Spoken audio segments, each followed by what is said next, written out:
काहे रीसियात बड़ा, काहे इतना खीसियात बड़ा। अपन व्हाट्सएप तो पहले खोला, नाश्ता में चुमा भेजले बानी प्रेम से तू लेला।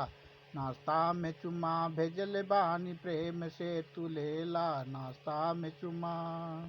तोहर जिम्मे कही यही जरूरी काम बा, हमरे जिम्मे पूरे परिवार के टाम झाम बा।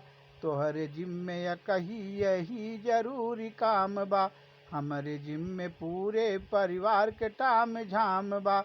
माँ जब धोइब झारब बटोरब, माँ जब धोइब झारब बटोरब, खाना बनावे के पड़ेला दूनो बेला।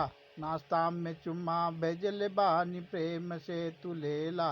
नाश्ता में चुम्मा भेजले बानी प्रेम से तू लेला, नाश्ता में चुम्मा। मौका मिली तो अब दोपहरिया में बतियाई, बतियावे खातिर आपन बदनामी ना कराई। मौका मिली तो अब दोपहरिया में बतियाई, बतियावे खातिर आपन बदनामी ना कराई। अब ही घर गौआ के हमके लोगवा, अब ही घर गौआ के हमके लोगवा, बहुत शरीफ लईकी कहेला। नाश्ता में चुम्मा भेजले बानी प्रेम से तू लेला।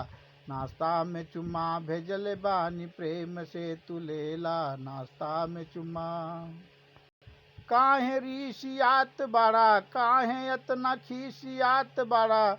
अपन व्हाट्सएप तो पहले खोला, नाश्ता में चुम्मा भेजले बानी प्रेम से तू लेला। नाश्ता में चुम्मा भेजले बानी प्रेम से तू लेला, नाश्ता में चुम्मा।